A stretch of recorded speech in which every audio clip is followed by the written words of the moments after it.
welcome to all of you again.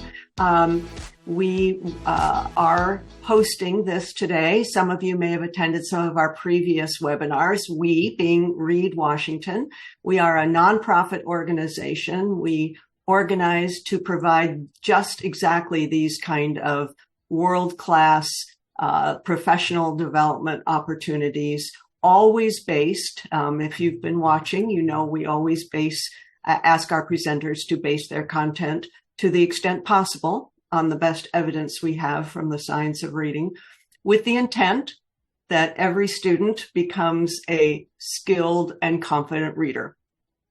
And we know we can only do this when we work together. And we work together to prevent the unnecessary pain of reading failure. That's why we do our work.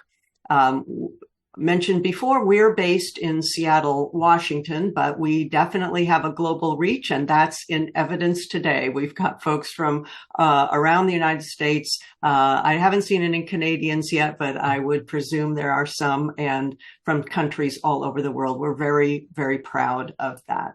And when I say we, this is our founding board members, Julie Badal and Amy Fleischer, are here today in the background, making sure this all works well. I'm Jan Hasbrook. Frank Greif is our other board member, or has been. These are the founding members, but we're very proud to announce that we just voted on to the board another educator, which is going to be wonderful, Ingrid Nyberg, who is currently working her 17th year of working as a professional educator. She's a reading interventionist in a local school district, Lake Forest Park. So we're very happy to have her join us on the board of Reed Washington. Just some general housekeeping so that you can know where we're going and what's available to you. We'll start the presentation very soon, wanting to give Matt as much time as possible.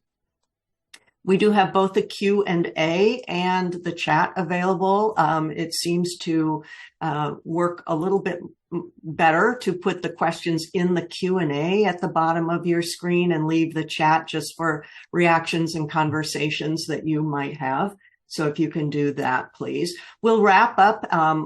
We'll give some time at the very end also. Matt said that he will take questions along the way, but we'll leave some time at the end for any additional questions. And then we have about 5 minutes of wrapping up with an announcement about our next presentation.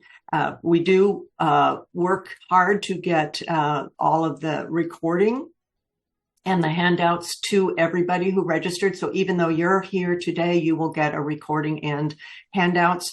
Many people registered but cannot attend today, so they will be getting that information. And we try to do that within 10 days alongside our full-time other work that we're all doing. There is, Amy and Julie are putting things in the chat. You may have already discovered there will be a certificate of attendance if that's something you want, as well as handouts and other links today too. So let's not waste any more time. We have with us today, very privileged to have Dr. Matt Burns here with us. If you're not already following Matt on social media, you want to do that. So you can follow him at Burns MK1.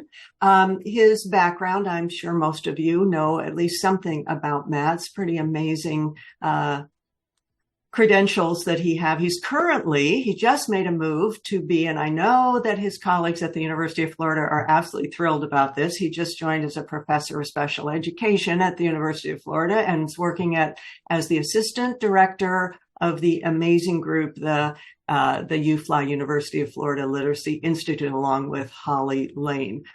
He is recognized as one of the leading researchers in the U.S. and internationally about just what he's going to share with us today. We are so lucky to hear his thinking about how to use that assessment data that we're all collecting to determine individual small group interventions. So that's really his focus today.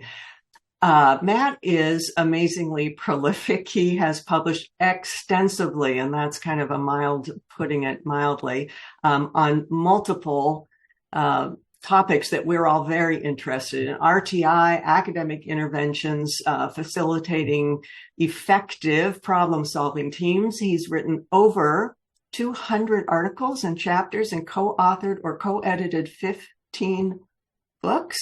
Okay, Matt, I don't know when you sleep. One of the most important things I think that makes Matt's wisdom so valuable to me, and I know to many people, is that he has walked the walk out in the field with real kids and real colleagues as both a school psychologist and a special education administrator. We're just absolutely thrilled to have Matt here today to present on the topic of the science of analyzing data at tiers 1 and 2. So that's it for me until the very end. I'm going to stop sharing and turn it over to you, Matt, so you can start sharing. Great, thank you. Let me share my screen. Whoops, there. Awesome. Well, good morning, everybody. Well, afternoon to a few of us, but good morning to most of you, I think. I'm really excited to be part of this conversation. Thank you, Reed Washington, for this invitation, and I'm excited to be here and thrilled for the opportunity. So thank you. Yes, I've been in Florida now for about a couple months, and Holly Lane is my direct boss, which is pretty awesome. And my work primarily focuses on conducting research around using data to answer specific questions. So I've been doing this work for a number of years now. Maybe let's do this in chat, please. Chat to everyone. Just give me what you put in where you're from. Put in what you do. Like, tell me, second grade teacher, reading interventionist, reading specialist, that type of thing. Just throw that in chat real quickly so I can see who all of you are. Okay, lots of reading specialists, couple school psychs, good. Reading interventionist, speech and language, good. I'm glad you're here. A principal, always glad to see that. Wow, you people are very fast typers. A math interventionist, awesome. Reading specialist, I don't know what that means. Oh, someone from Department of Ed, that's great. Assistant supers, reading interventionist, middle school reading teacher, reading specialist, reading tutors, academic interventionists. Awesome. Fantastic. Okay, that's very helpful. Thank you. Oh, a parent. I'm glad you're here. Thank you for being here. Great. A consultant for an AEA. Awesome. Great. That's very helpful. So today we're going to talk about using data and the science of using data. Now, believe it or not, we talk a lot about evidence-based practice, but there's actually evidence-based assessment as well. We've done considerable research on assessment. And what I'm going to talk about today are use of assessment data for tier 1 and tier 2. So not progress monitoring, not intensive problem analysis, just the tier 1, tier 2 questions. And I'll tell you why I'm going to start there and why I wanted to focus on that. So part of the reason is, there we go, is we do have a bit of an issue in this country that people are familiar with. So I'm not going to belabor this point too much, but to make one quick point, which is, the top line there is percentage of kids who are above basic reading, and the bottom line is above proficient reading, at or above. So a third of the kids are proficient, and in about 2007, we broke the 2/3 mark. We had 2/3 of the kids could read at the basic level. Now, not proficient, basic. But that was exciting to break the 2/3 mark, and we stayed there, went up a little bit, saw some progress, saw some growth, and then the pandemic hit, and we're back down below where we were. So because of that, even if we were making progress, even if we were doing good work and really good teaching and really meeting the needs of our kids, chances are what we've done for the previous 10 years won't work now because the kids are lower. Or it might work, I shouldn't say that, but if it doesn't work, that could be why. You could be doing the same thing you've done for 10 years and had great success, and all of a sudden you're not seeing the same results, and that could be why. So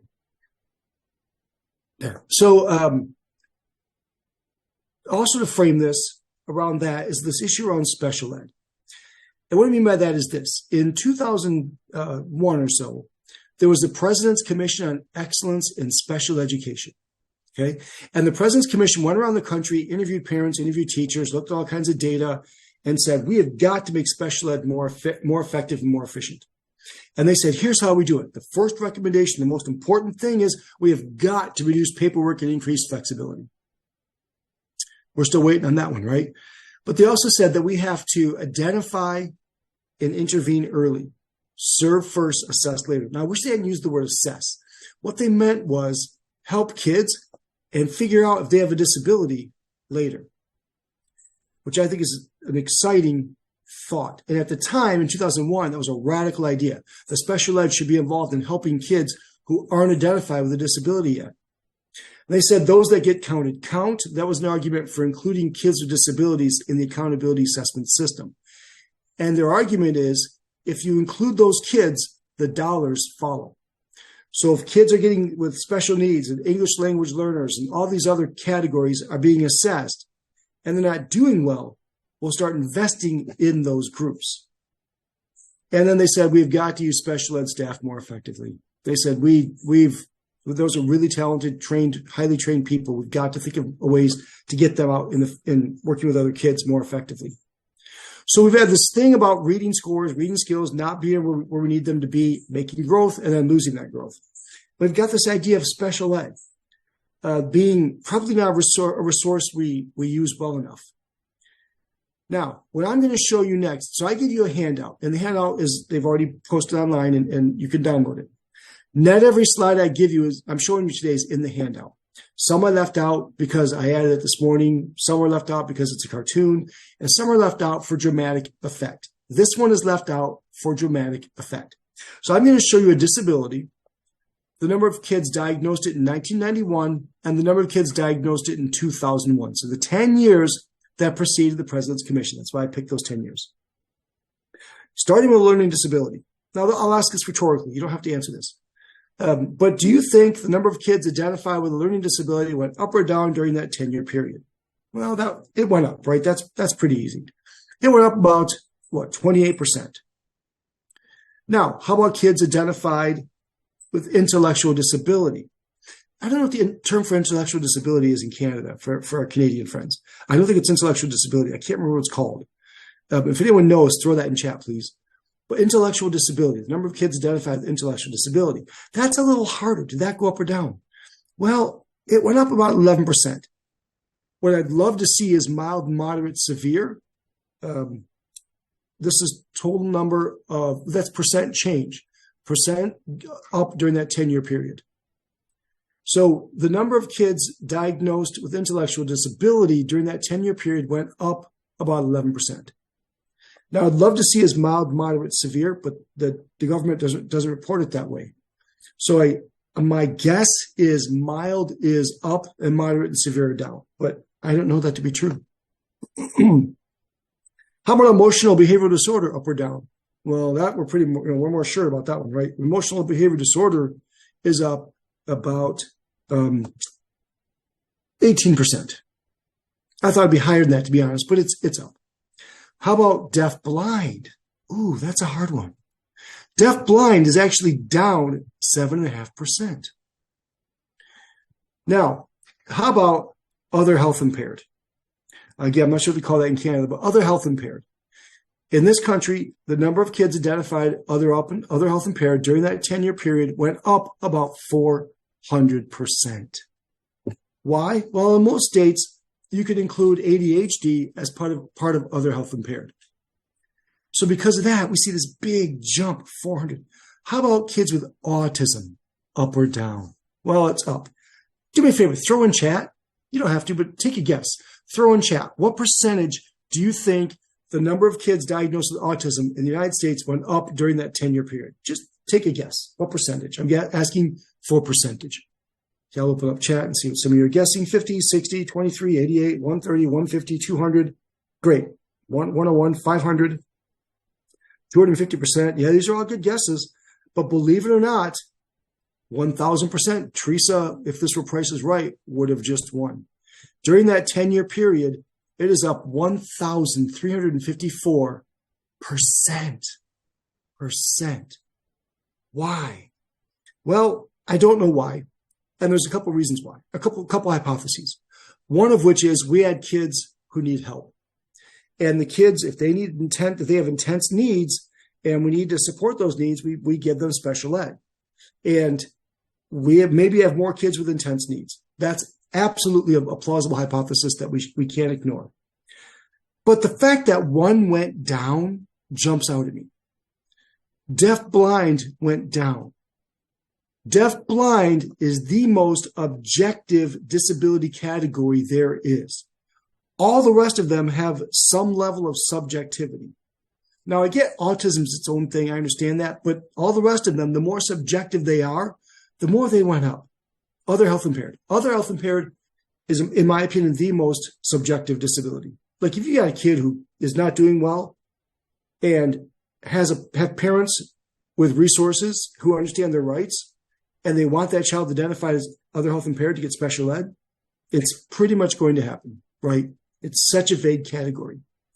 But even things like learning disability have subjectivity to them. When I was in Michigan, I worked in a school district. We had two neighboring districts. Both used the discrepancy model for learning disability identification. So that meant your IQ had to be, X number of points above your achievement score. So in one district, we used 20 points. So your achievement score had to be 20 points less than your IQ. In the neighboring district, they used 18 points. So that meant if you had an IQ cutoff of if you had a discrepancy of 19 points and lived in that second district, you had a learning disability. You moved to the neighboring school, you move a few miles down the road, and you were cured just like that. Every disability has some level of subjectivity to it. The more subjective, the more it's gone up. Education in the United States is a lot like Prochistus's bed. Do you remember Prochistus from Greek mythology? By the way, I should mention, I am watching chat and questions and answers. Some of the questions and answers, if you put a question in, if I'm going to answer it later, I won't stop. Otherwise, I will stop and address it. So someone asked about Hegarty. By the way, nice first question right off the bat. Let's dive right into the Hegarty debate. So I will, I'm kidding, of course. I'm pretty sure I talk about Hegarty in a few minutes. Not much, but I'll make the points there. And if you could ask follow-up questions if you'd like. Okay. But I'm happy to do as I just did, to stop and respond to questions in chats as we go. Okay. So, yes, correct. I agree. Aileen, hope I say your name right. Deaf-blind there's improved neonatal care. Couldn't agree more. I think that's part of the reason why we see that go down. But you can make that same argument for every disability, right? Any disability you should see anyway, I think, a reduction based on better neonatal care, right? So I think education in the United States is a lot like Prochistus's bed. Remember Prochistus from Greek mythology? And I fully admit I might be saying that name wrong. Prochistus was the guy in Greek mythology who, between those two major cities in ancient Greece, between like Athens and Sparta, it was a 26-mile distance, which is the distance of the modern marathon. And in between these two major cities was this giant mansion owned by Prochistus. And the travelers, you had to walk it. It was a dangerous walk, and there was no water and stuff. And as you walked it, he invited you in, and you could spend the night. You could spend the night and eat all that you wanted from this incredible buffet of food. And you could drink all of the world's greatest wine that you wanted. And you could spend the night in the world's most comfortable bed with only one catch. You had to fit the bed. If you were too tall and your feet hung off, he cut your feet off. If you were too short, he stretched you on the rack until you fit the bed. Education oftentimes is a lot like that bed. If you fit it, it's an incredible experience. If you don't, there's something wrong with you, and we have to fix you. I think that's why part of the reason why we see a jump in disability categories. Yes, I'm not denying kids have real needs, and those real needs we see, I think, are more intense over that 10-year period and more intense today. Absolutely, I think that's true. But I also think that maybe it's time that we stop looking at the kid, and maybe it's time we start looking at the bed. And that's really, I think, the impetus for MTSS. How do we make that happen? Well, we make that happen through two ways. Number one, first of all, it's the impetus of MTSS. Now, special ed has never changed its definition. It's always been individualized instruction at no cost to the parents or guardians to meet the unique needs of a child with a disability. What I want to do is have MTSS and through science come back and look and see how do we do individualized instruction at no cost to the parents or guardians to meet the unique needs of a child, period. All kids have unique needs. Why do we only address the unique needs of a child if they happen to have a disability? All kids have unique needs. Most kids don't have disabilities. Some do, most don't. So I want to get back to not special education, but education that is special. How do we do education that is special? Well, we use science-based practice, of course, science. But we use data. Remember, the definition of special ed is individualized instruction to meet the unique needs of a child. How do we know the unique learning needs? We assess them. We use data. I've been asked, I get this question. I've been on a lot of podcasts lately, and every single time I get this question, what would be the one thing you could change? What would be the one thing you would change if you could that would be the best bang for your buck in making education better? And it's always have people use and understand data, use good data and understand how to use them. If there's one thing I could change, it would be that. And that would get us education that is special. And we deliver our education that's special. We use data to determine what kids need, and then we address their needs through a 3-tiered model. I'm certainly not going to talk about what MTSS is. I'm going to make 2 points. Number one, my colleagues and I define MTSS slightly differently than most. We define it as a systematic use of assessment data to allocate resources to enhance learning. That's the more generic definition, right? That's behavior, that's math, that's reading, that's whatever. If you're systematically using data to allocate resources to enhance learning, that's the goal. That's what MTSS is. And of course, we do so through a 3-tiered model. But again, I'm not going to talk about that. Instead, I want to talk about this. Again, looking at assessment. As kids progress through the tiers, we collect data more precisely, and we collect data more frequently. Probably everyone on this call, on this webinar, almost everyone, your school probably does some type of screening 3 times a year. And 3 times a year, all I want to see is can read, can't read. That's it. Now, teachers are thinking, can read, can't read. I need more data than that. Absolutely. But to systematically allocate resources to enhance learning for all kids 3 times a year, can read, can't read. I need those data to drive my MTSS. Then in tier 2, now I need to assess can read, can't read, but can decode, understands what they read, has phonemic awareness, etc. And those kids we're going to assess probably once a week, maybe no less than every other week, I would argue. And then finally in tier 3, now we're going to assess those kids every single week. In fact, I would argue oftentimes twice a week. And we're going to see can read, can't read, but can decode, can't decode it, all the way down to for what phonemes does the kid know the grapheme. We collect data more frequently. We collect data more precisely, simply so we can do more in-depth problem analysis. So I will, I see, oops, where'd it go? Well, someone posted a question, I lost it. Yeah, I will happily answer questions through chat as we go, and I will save a few minutes at the end as well. I lost someone I see. No, I'm at the right one. Shoot, someone put a question there about tier 3, and I seem to have lost it. So unless someone responded to it and you take it down, that's fine. But yeah, so we're going to collect data more frequently, and we collect data more precisely. Simply, we can do more in-depth problem analysis. If you are doing an MTSS, I don't care if it's, I see they put it in Q&A. Thank you. I'll respond in a second.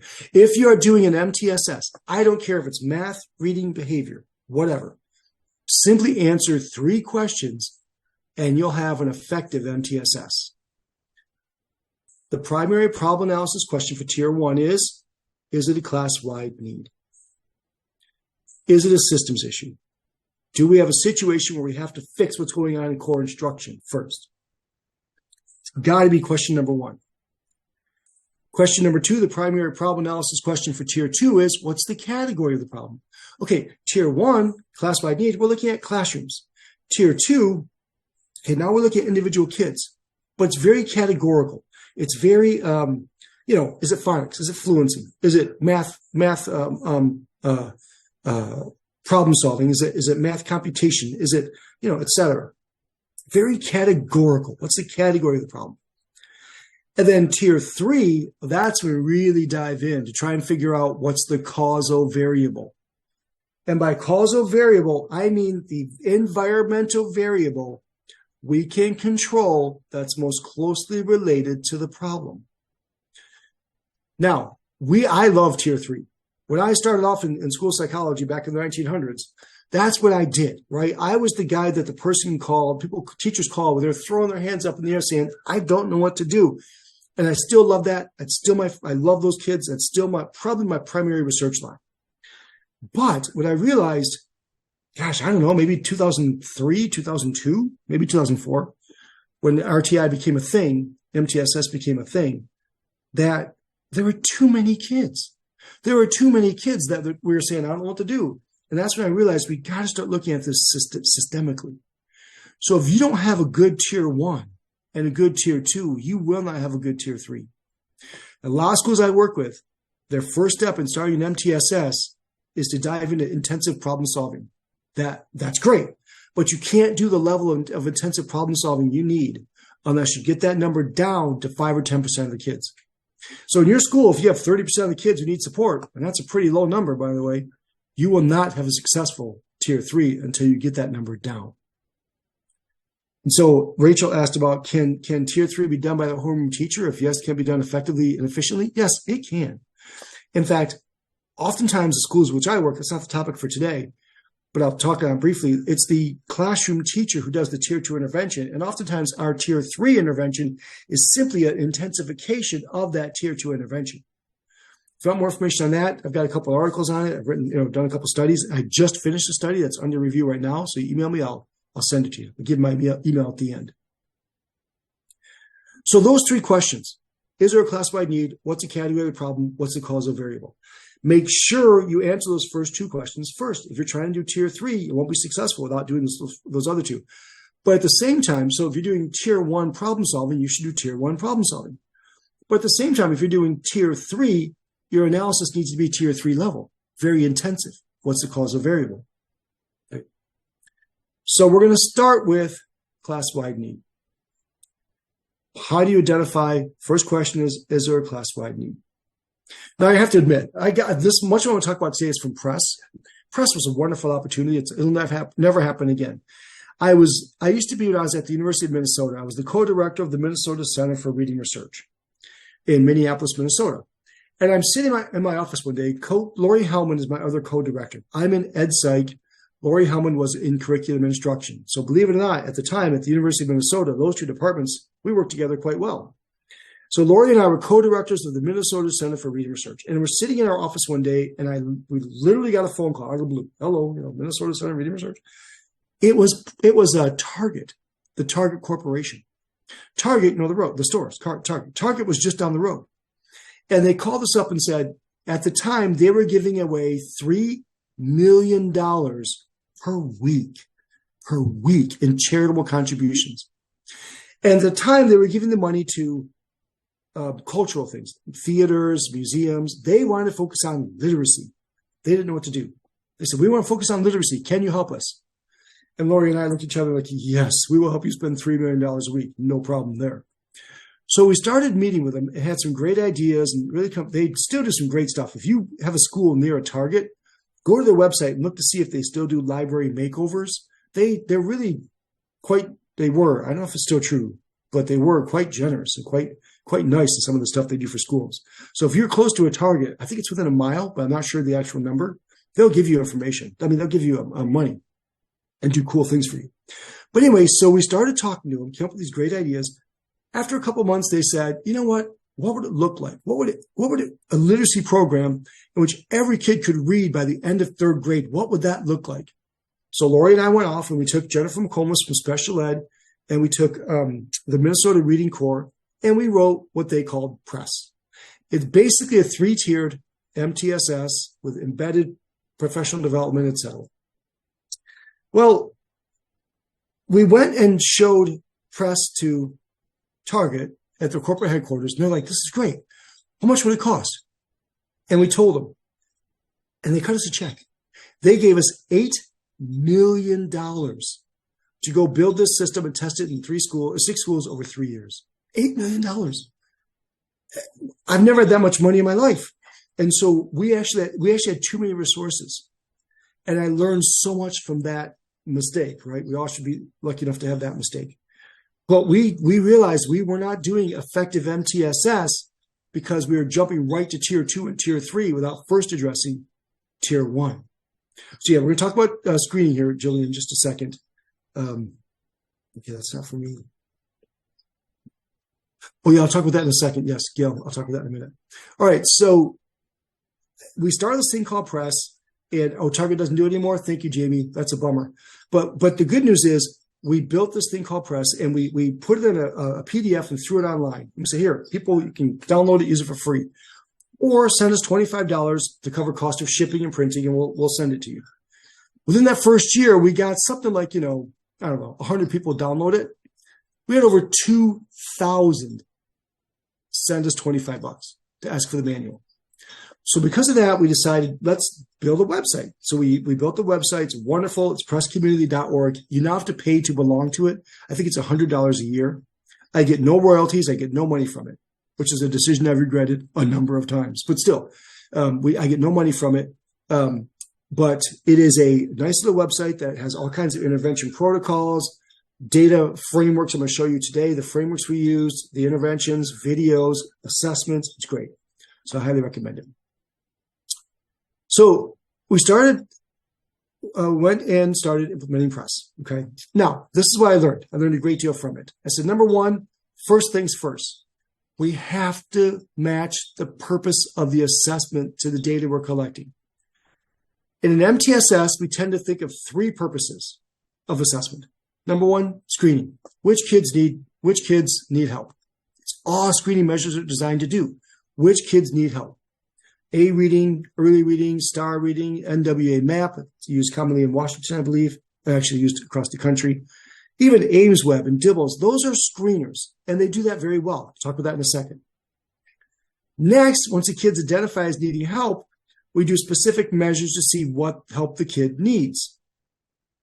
For some reason, my computer wants to jump to the next one. Look at that, so funny. All right, they want to see what help the kid needs. So for that, we collect additional diagnostic data. And then lastly, we monitor the progress. Is the kid getting better? You can't beat curriculum-based measurement to monitor progress. Ames Web, Acadians, Dibbles, FastBridge, any CBM.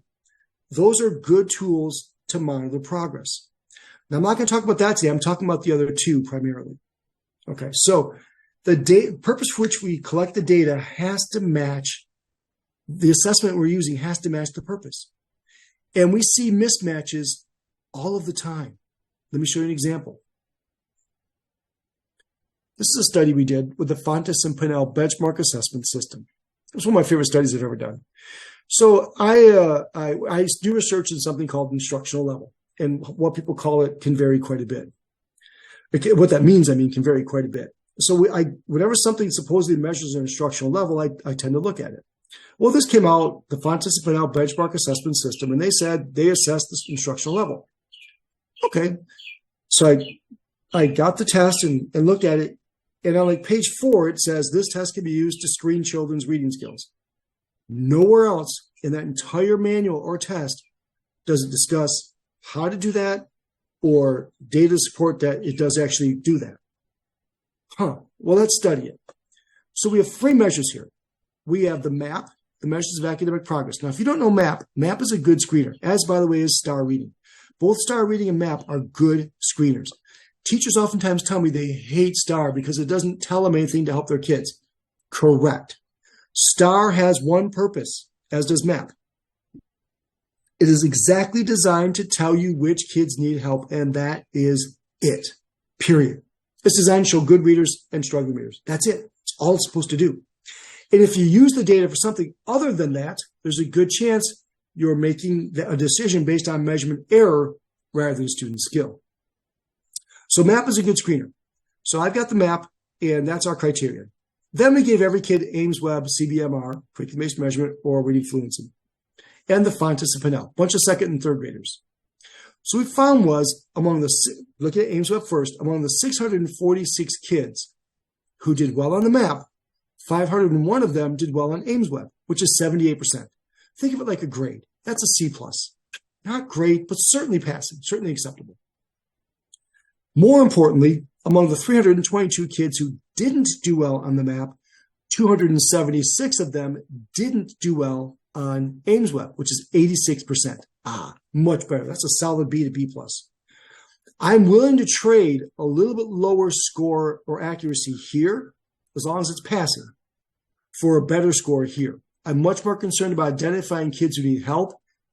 I can accept a kid getting help who didn't need it. I'm not okay with a kid needing help and not getting it. So that number is fairly small here. I'd like to see it even smaller, to be honest, but still. Tammy, I think your name is, asked about middle school. I would argue in middle school, use a group administered measure, MAP and STAR, and those types of measures work really well in middle school. If you don't have that and you want something free, I would use Easy CBM. Jan, you got to type the title in if I say this wrong. Easy CBM, reading proficiency. It's either reading proficiency or proficient reading. I think it's proficient reading is what they call it. Correct me if someone knows the right answer. So that or Maze can work well as a screener as well. Okay, so I'm willing to accept this. So this is good. Overall correct classification, 80%. B minus, certainly a good score, certainly passing. Thank you, Don. Proficient reading.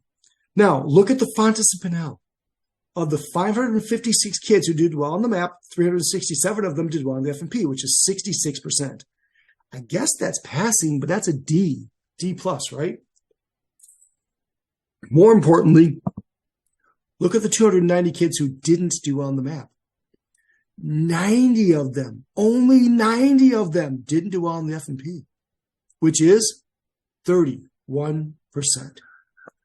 I mean, F minus, minus, minus. That's the lowest I've ever seen.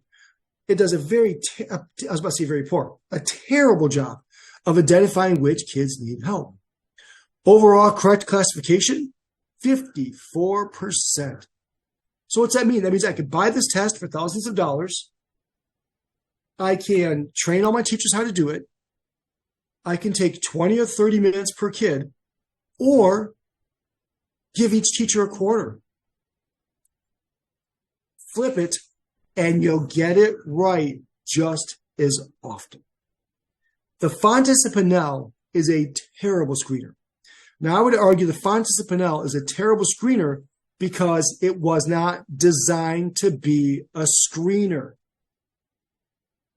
I suddenly have a lot of background noise for some reason. Hopefully it'll stop in a second. If the noise is a problem, let me know and I can switch the rooms. It's just if I go to another room, it's probably even louder. But anyway, so Fontes and Pinnell was not designed to be a screener.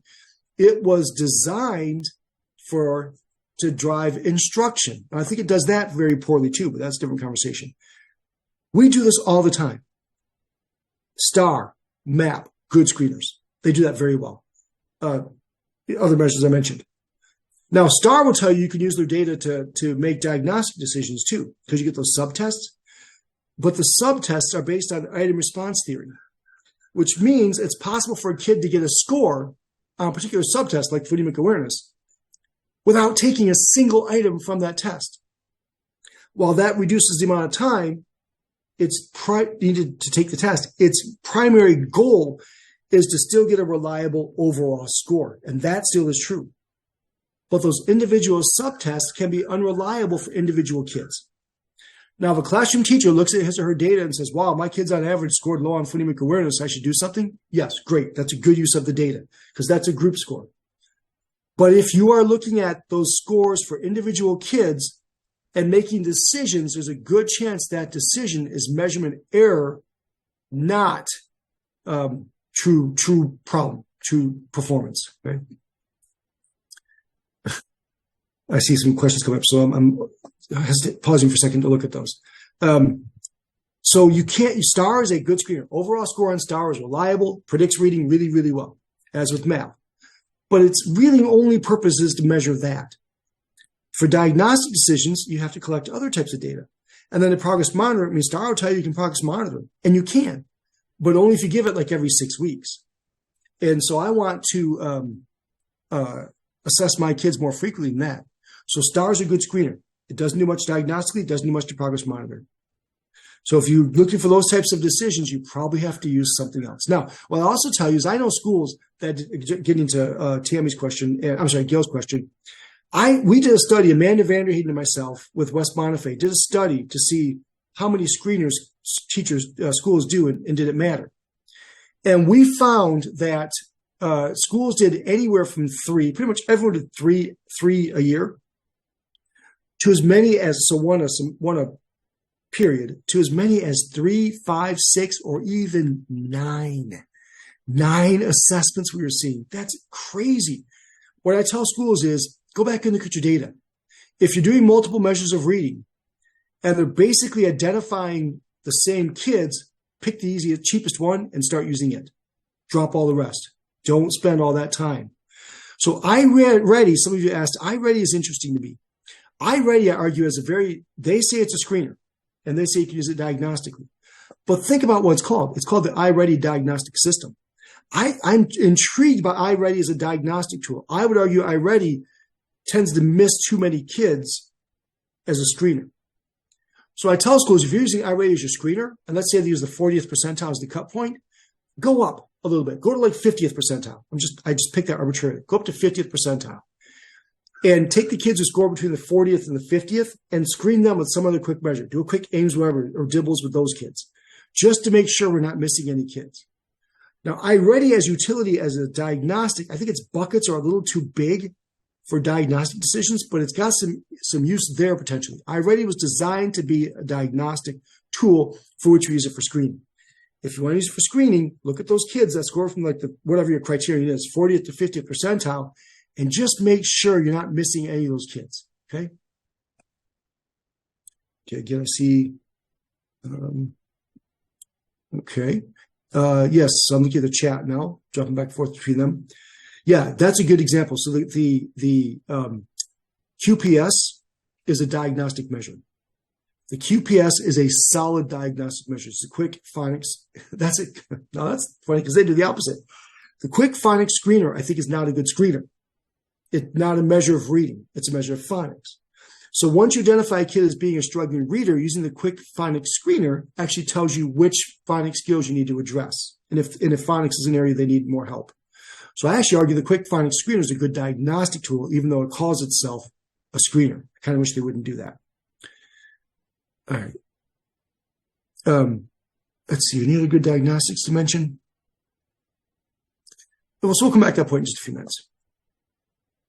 All right. So you got to make sure you're using the data for which they're designed to be used to answer the question you're answering. And if you're using the data for something other that's the purpose for which it aligns, you're probably making your decision on measurement error. I also argue that's the professional learning community, the PLC, that drives a good MTSS, not a problem-solving team, not some MTSS team. When I go to schools and they say, "Hey, I want to work on an MTSS, start an MTSS system," I ask 3 questions. Number 1, tell me about your core instruction. Number 2, tell me about your assessments. And number 3, tell me about your PLCs. It's a good professional learning community. If you don't know what I'm talking about, a PLC is a group of professionals, usually grade level, but the high school might be a departmental team, who get together to look at student data and talk about instruction and make sure they're helping kids as best they can. Tammy, yes, MAP is the same as NWA. I'm using those 2 terms. NWA publishes MAP. So the grade level team is the one that sits down and looks at the screening data. And they say, we think the kids need help, et cetera. So what I do is our PLCs meet once a week for about 30 minutes, maybe a little longer, but usually about 30, 40 minutes. And during that meeting, so there's 4 meetings a month, 3 times a month, well, twice a month, they talk about whatever they want to talk about. So sometimes they do a cycle model where they talk about science for 6 weeks and reading for 6 weeks, fine. But if you're doing an MTSS once a month, at least, you have to talk about core instruction in that area. So if you're doing MTSS and reading at least once a month, you got to talk about core instruction and reading. or math, you're doing math, behavior if you're doing behavior. But then once a month, we have an MTSS team meeting. The PLC looks at the screening data and decides who needs help, what help do they need. The other times, when they're not collecting screening data, they look at the progress monitoring data. It's the PLC that interprets those data. And the first step is this. Okay, well, we get our data and we look at this. And we say that, we've got a bunch of kids who are low, right? And we know any kid in the, yellow, I like to use orange too, which I know is weird, but helps me kind of look at the data better by just looking at it. So I look at the data, and this helps me understand, where the kids are. So, this is probably a pretty typical classroom. How many kids are below benchmark? How many kids are below the benchmark criterion and identify as needing help? It's most of the classroom. Well, what do you do in this situation? It's probably not okay. So let me answer a couple questions. Running record. So running record, depending on how you do it, has some utility. If you're using running record to determine MSV, 3Qing, well, no. But running record can help you look at the kids' reading problems or reading behavior diagnostically. It's not a good screener. It also doesn't progress monitor very well. It can have some utility if you do it the right way for diagnostic decisions. But that's it. Someone asked if they can screenshot. Yes, please feel free. Screenshot. Whatever helps you, please feel free to do so. Yeah, the orange, I'm sorry, whoever posted that. That's my own thing. It's between yellow and red. Like, it just helps me. So I've got some kids who are what's the criteria? I can't see because I'm blocked. Some kids are really good readers and some are kind of good and some are really, really struggling and some are kind of really, really struggling. It just helps me to look at. I should probably, when I do presentations, stop using my 4 color coding system because it's kind of confusing. That's all orange means. Is orange is a score between yellow and red. Sorry to if that's confusing.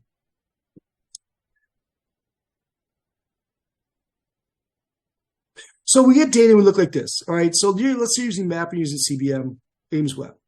The first thing I want to do is compute the class median. That helps us to understand, is there a class-wide need? I compute the class median.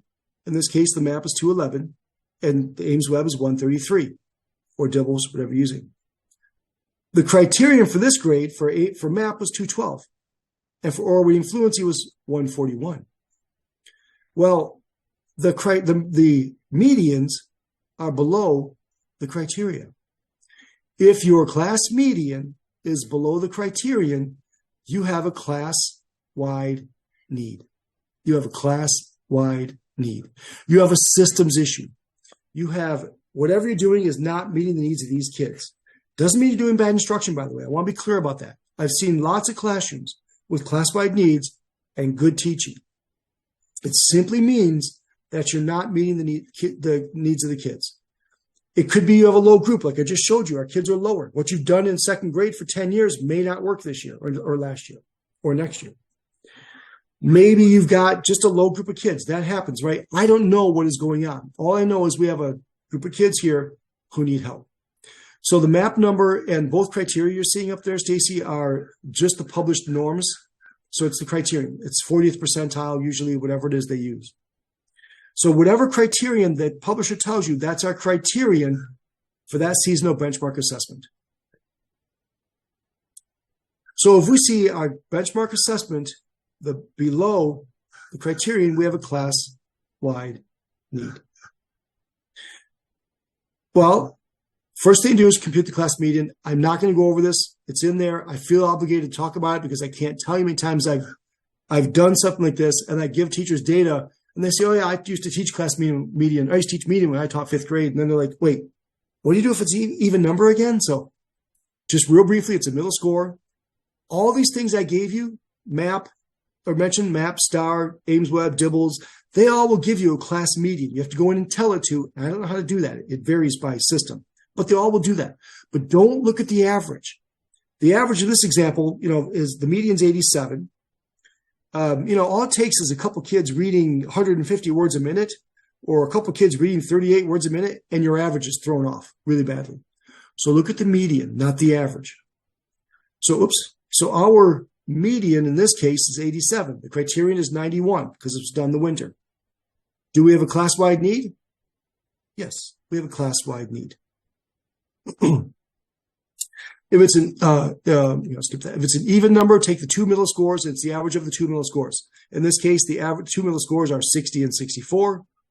The median 62. The benchmark criterion 73. We have a class-wide need. Oh, that's not color coded. So in this, when you sort it, I mean, look at all the yellow and red. Don't even have to bother doing any analysis. You can see it's the median, the middle score is going to be in the yellow or red. If the middle score is in the yellow or red, we have a class-wide need. And again, doesn't matter the measure. Here's a kindergarten classroom using letter sound fluency as their screener. By the way, letter sound fluency is a good screener in kindergarten. That confuses me because I'm an interventionist. Letter sound fluency, letter naming fluency is a good screener in kindergarten. This is letter sound fluency. Letter naming fluency is actually, of all the measures we take in kindergarten, it's the one that predicts third grade reading the best. But it has very little diagnostic utility whatsoever. Letter sound fluency has some diagnostic utility because it's a basic, phonics measure. It's a basic alphabetic principle. It's not really phonics, alphabetic principle. So the median in this case is 14. The criterion is 20. We have a class-wide need. So if we have a class-wide need, well, what do we do then? Well, we have to then address the class-wide need. If we see a class-wide need, we have to come back to core instruction. It's always about the core. It's always about the core. So if we see class-wide need, I recommend three things. Number one, John Hattie. I'll put his name in chat. Stacy, in that example, letter naming fluency was the Dibbles measure. I don't remember off the top of my head if they used uppercase and lowercase. I'm sure someone can answer that question. I think they do. Yeah. Letter naming fluency does a great job. It really does. Letter naming fluency is a really nice screener for some reason. Well, my hypothesis is letter naming fluency in kindergarten is basically a measure of how literacy rich their kids' environment was growing up, basically. Yeah, they use a mixture of uppercase and lowercase. Thank you. Okay, so John Hattie. John Hattie's book, I'm putting it in chat, called Visible Learning. So visible learning, John Hattie, he does a meta-analysis of meta-analyses, basically. He's looking at thousands of studies, and he boils it all down to a single effect size. Now, I love effect sizes. Effect sizes are my favorite statistic. Now, all you need to know is how John Hattie interprets it. But the larger the effect, the better. It's a standard deviation unit. If the kids get 0.5, if the intervention is 0.5, that means the kids that got the intervention at 0.5 standard deviations better than the kids that didn't, regardless of the measure. So look at John Hattie's book, and he takes all these hundreds of studies and boils it down to effect size. Now, he interprets it as, number one, reverse effects. There are interventions, there are instructional practices that actually do more harm than good for most kids. Reverse effect. Grade retention is a good example. Grade retention has consistently been shown over the long haul to actually lead to negative effects. Then here's what John Hattie calls developmental effects, which is if you did nothing, you'd see the same results. Then teacher effects. Okay, now we're starting to get to reliable results, positive results. And then lastly, zone of desired effects. This is where you really want it to be. So he looked at 64 studies of what he called whole language. And the average effect size was 0.06 within that developmental range. So if you did nothing, you'd see the same effects. But look at phonics instruction. He looked at 425 studies and found an effect size of 0.6, well within that solid zone of desired effects. Repeated reading. Repeated reading is an intervention, an instructional practice that's been around for a long time. It's well researched. 54 studies looked at repeated reading. Average effect size, 0.67. Solid effect. Good work. Comprehension, teaching main idea, inferencing. 415 studies have looked at that, and the effect size is 0.58. Quite good. So if I see a class-wide need, I might pull out John Hattie's book, and I might start having these conversations. about these types of practices. But I'm probably at least going to look at this and have this conversation, which is what John Hattie, how he frames his roles that teachers take on. So whoever this is asked, was this book after the National Reading Panel? The data I'm citing were from 2009. He has an updated version, which takes a little bit different twist. But the reason I'm citing the 2009 is the analysis I'm about to show you. So yes, it was after the National Reading Panel. So he breaks teaching into two roles. Number one, he said activator. Activator is things like practice, feedback, metacognition, etc. Effect size 0.6, solid effect, good. Now the other role is things like facilitator, things like inquiry games, simulations, inquiry-based, class size, reducing class size, problem-based teaching, inductive teaching. The effect size for that is 0.17 within that developmental effect. So what John's Hattie's advice is, if you're seeing problems with kids, if you're not, the kid's doing well, don't worry about it. But if they aren't doing as you want them to, look at your own practice. Are you engaging in roles that are activators, or are you facilitating? Have that conversation. What can we do to be a better activator? That's point number one. Point number two, go to the IES practice guides. Google simply, again, I'll put it in. I don't know, Rachel, why people are so afraid of drill and practice. It's one of the most effective things we can do. And I would actually argue you can't do good instruction without effective practice. But that's a different conversation. If you want to continue that conversation with me, Rachel, I'd love to do so. Email me. So anyway, I'm going to put in chat. Whoops. I'm going to put in chat there. IES practice guides. Simply Google this, and you'll find these. IES is the Institute for Education Science. It's the branch of the Department of Education that deals with research. And what they do is they get together researchers to talk about very applied problems and look at the research and come up with recommendations to address it. And there's like 40 of them. They're free PDFs. You can download them for free. And they're written for practitioners. They're very easy to consume. Here's one on adolescent literacy. Here's one on struggling readers. There's one on teaching kids fractions. There's one on attendance. I mean, there's like 40 of them. And they make like 4 or 5 recommendations. So what I tell my teachers is, if you see a class-wide need, get the practice guide that best meets your situation and look at the recommendations and pick 1 or 2 that best meets your needs. Maybe you say, oh, I don't do a good job of vocabulary instruction. Let's look at that. Or maybe you say, wow, my kids need phonemic awareness. Let's look at that. For whatever reason, pick 1 or 2 that best addresses your kids in your context and go with that. So look at John Hattie's book, talk about being an activator. Get a What Works Clearinghouse IES practice guide. Get a couple recommendations that work for you. Implement those. Those are long. They might be difficult conversations, but they're certainly going to be long ones, and they're going to have lasting implications for your kids. Absolutely, please do that. But in the meantime, we got to do something right now. So I recommend that we start. Thank you, Jan, for putting that in. We start a class-wide intervention.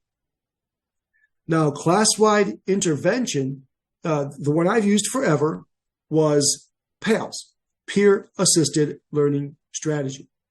The Peer-Assisted Learning Strategies is a well-researched intervention, class-wide intervention, developed at Vanderbilt University. It's well-researched, as I said, it's easy to do. I like it. Now, I used PALS for a long time. When we got PRESS, and I started implementing PRESS, we wrote PRESS, we kept seeing a bunch of class-wide needs. Now, I didn't care. If I saw 20 kids in the class, if I had a class of 23 kids and 16 of them needed help, I didn't care. I had $8 million. I had an army of research assistants. I had literally 24 PhD students in school psych, special ed, or curriculum instruction. So if I had a whole class of kids that needed help, I didn't care. I ran all these small groups. I had the resources to do so. And what I found was during intervention, the kids all did great. But then the winter benchmark happened, and the number of kids who scored in the proficient range didn't go up. And we panicked. But I thought about it. It hit me. Oh, of course it didn't go up. I've been saying this for years. Without good core instruction, nothing else matters. Without good core instruction, nothing else matters. So we went, I had $8 million. I went and bought a copy of PALS and gave it to all the teachers. Now the teachers, with the exception of one group of teachers, the teachers looked at PALS and said, this looks great, but no, I'm not doing it. No, it takes 26 weeks, like 30 minutes a day. No, I'm not giving you that time. No. By the way, there was one group of teachers who said, yes, this is great. We'll try it. Put in chat if you have a guess. Which group of teachers do you think would say, yeah, we'll try that? It wasn't special ed, I'll tell you that.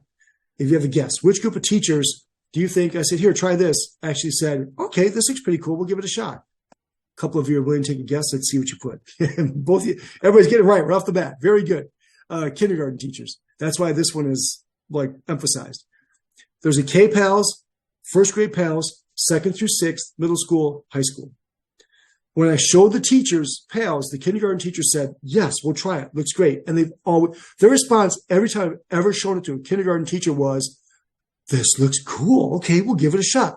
Can you show me how to do it? They might say that, but they say, yeah, we'll try it. These first through 3rd grade teachers said, no, not doing it. Again, panicked. We decided, okay, what really matters with PALS? What really matters with PALS is partner reading and paragraph shrinking. As someone posted earlier, remember what Anita Archer said, teach the stuff and cut the fluff? We said, we think, while the rest of PALS is not fluff, we think partner reading and paragraph shrinking is the stuff. So we're going to cut everything else and just do that. So we went to the teachers and said, do this for 2 weeks. Come back to that in just a minute. We picked 2 weeks because we thought they'd say yes. We thought they'd try it for 2 weeks, right? That seemed reasonable.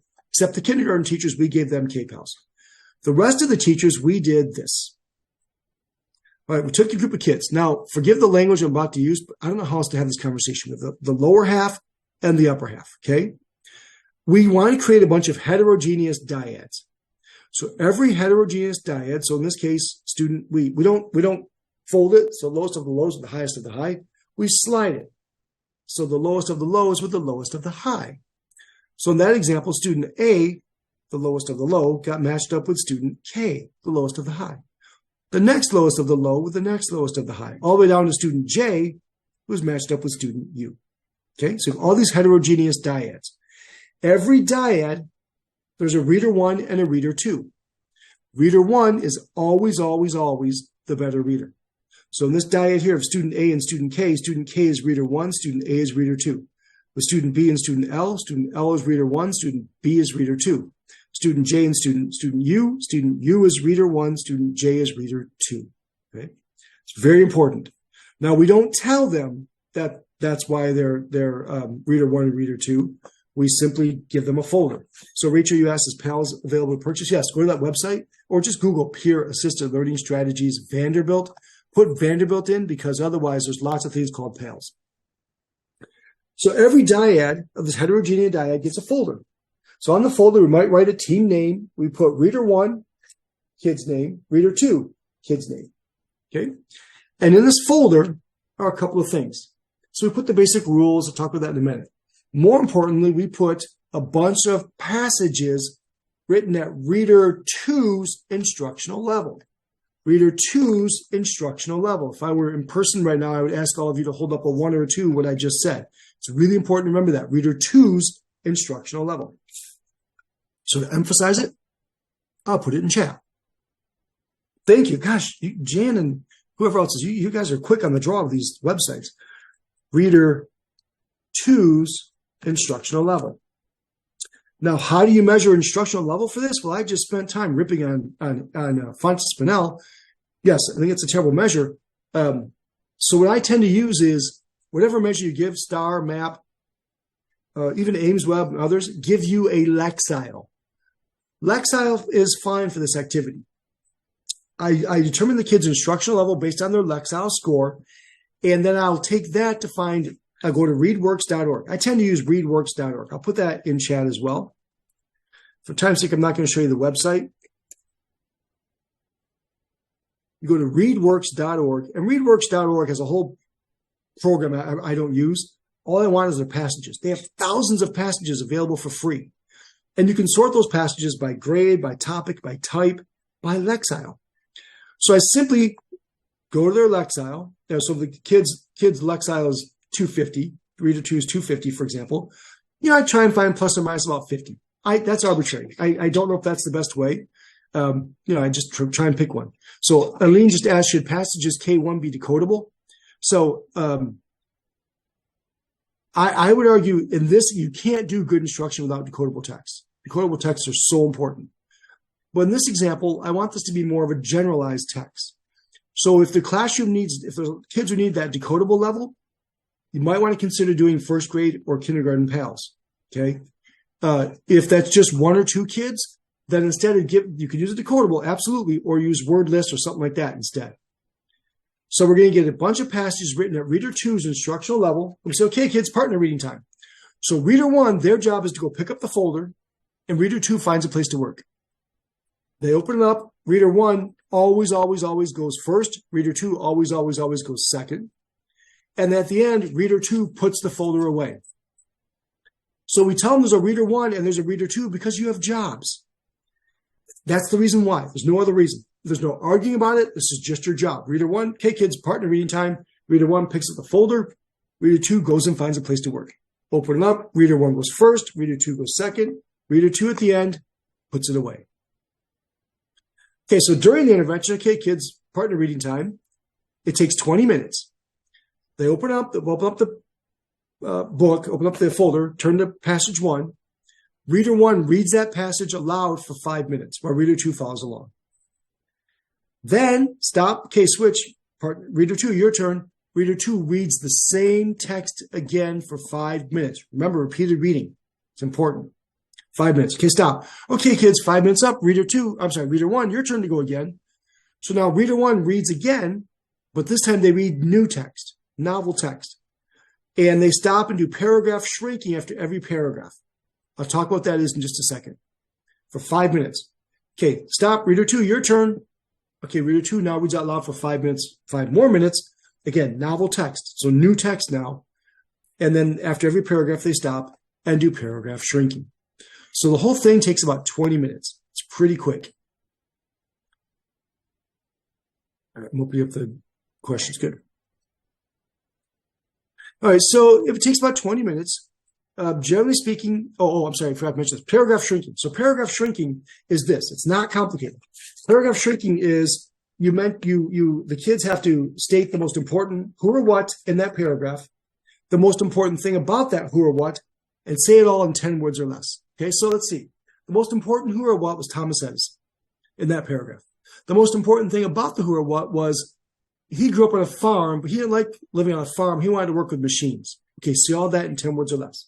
Thomas Edison didn't like farming. He liked working with machines. 10 words or less. That's it. Now, it's 10 words or less. The funny part is the kids always want to go right to 10 words. Like they'll go, Thomas Edison didn't like farming. He lived on a farm. Like they do stuff like that. Like you don't have to use all 10 words. 10 words or less. Number one. They also will do syllables because we work so hard with little kids, especially to count syllables, that they'll go Thomas Edison. No, it's words, not syllables. And but make sure you get the most important who or what and the most important thing about that who or what in 10 words or less. And then, so that's an important part of the intervention. The first half is fluency building, it's repeated reading. The second half is comprehension. It's main idea. Really working on main idea at the paragraph level. It's very important. Now, I recognize with like a first, some younger kids, the paragraph, so Anita, I'm just about to mention that. So paragraph shrinking doesn't begin until third grade. Well, it can begin in second grade. Yes, correct, Rebecca. It's very much like the gist. The gist, which is part of collaborative strategic reading, very similar idea. You can do paragraph shrinking with younger kids. Chances are the paragraphs are going to be smaller. In fact, sometimes the paragraph is one line on a whole page. So we do paragraph shrinking by having the kids read the 2 pages, open it up, read those 2 pages, and then paragraph shrink those 2 lines. You can do that. That's okay. If their skills are much lower than that, you might want to consider a different approach than this. Okay. Oops. Now, as the one reader's reading, the other kid's following along, they're being a coach. If the kid doesn't know the word, the other kid is supposed to say stop. That word is house. What word? House. Good. Go back and read that line again. We teach the kids to do the error correction, and they do it really well. We always have them do this. Stop, that word is. And if neither kid knows the word, they raise their hand. Teacher comes, but teacher does the same thing. Well, that word is tree. What word? Tree. Good. Tree. Go back and read that sentence again. This is written at reader 2's instructional level. So reader 1 should be able to read it, no problem. However, so there shouldn't be a lot of errors. And then reader 2 just saw it read to them. So it was just modeled. So there shouldn't be a lot of errors. But if there's too many errors, then it's too hard. Pick a different passage, a different set of passages. But if there's occasional error, we do simple error correction. If neither kid knows the word, the teacher comes and does the solution. Okay, so a couple questions coming in. What about handwriting practice? I've never studied that. The goal of this is class-wide intervention. So I'll come back to that in just a second. But it's not so much encoding or writing. It's simply a quick class-wide reading intervention. Maze is a silent reading fluency. Oral reading fluency, Oral reading fluency, there's lots of good screeners. Dibbles and Acadians are both free. So Aline asked, how much time does this take? About 20 minutes a day. Now I'll come back to that point in just a second. So our timeline is basically this. Now, this is what I do for research. So just kind of look at these middle three. So day one, we show the kids how to get the paragraph, get their folders. Reader 1, partner time. Reader 1 picks up the folder. Reader 2 finds a place to work. We show them how to do partner reading with error correction. Day 2, we start the paragraph shrinking. Okay, day 2, we start paragraph shrinking. Now, the kids don't always pick it up. So that day 2, sometimes because I'm going to model paragraph shrinking, and I just put up a paragraph on the whiteboard, read it, and model how to do the most important who or what with metacognition. What's the most important thing about the who or what? 10 words or less. You just model it. Because I do that day 1, I'll do 4 minutes for the 4 sections. So I still want to try and keep it as close to that 20 minutes as possible. Sometimes you have to model it additional times, 2, maybe 3 times. Remember, this is a class-wide intervention. There's always going to be a kid or two who don't get it. That's okay. While the other kids are working, you can go work with that kid and help support them if they need it.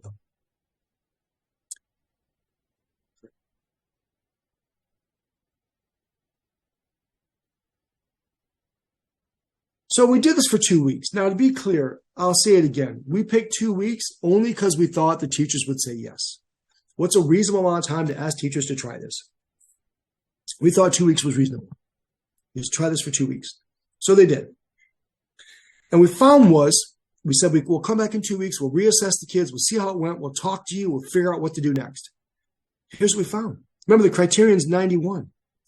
The class median in these 2 third-grade classrooms, the first 2 we ever did it in, went from 81 and 87 to 104 and 115. The goal was 91. Wow. We didn't expect that. We see over and over again the class median in just 2 weeks, which we just arbitrarily picked that time point. In 2 weeks, we see the class median go way up. The number of kids who need help goes from 10 out of 20 and 13 out of 23 to 5, both cases. The number of kids who score in the at-risk range drops significantly. And now we have a number of kids that we can work with. We can pull these 5 kids into small group instruction. And look at the individual kids. I mean, this came up from a 48 to 92, 84 to 95, right? We're seeing great growth. Even this came up from 38 to 47. That's 9. The kid's low and stayed low, needs help, going to get help still. But we saw an increase of 9 words per minute in just 2 weeks, 4.5 words per minute per week. Who wouldn't take 4 If you told me right now I could run an intervention for a kid and I guarantee you 4.5 words per minute per week growth, I'm taking that right now. When you look at this page, there's really only 2 kids I'm worried about. This kid here went from 80 to 82, and this kid here went from 49 to 47. Those 2 kids I'm worried about. The rest of the kids, I got a kid, the cut point's still 91, so I got student 7 who saw 19 words growth. Awesome. Still low, needs help, going to get that help. I got this kid 38 to 47. I got this kid 13 to 40, 27. I'm celebrating a 27-point jump, but still needs help and will still get a tier 2 intervention. Only 2 kids on this page am I really worried about. And that's the kid went from 80 to 82 and 49 to 47. All the other kids did well. Those 2 kids did not. In fact, you want to talk about a screener for dyslexia? I still think this is the best screener for dyslexia we have. I have 2 kids on the page I'm really worried about as a possibility for dyslexia.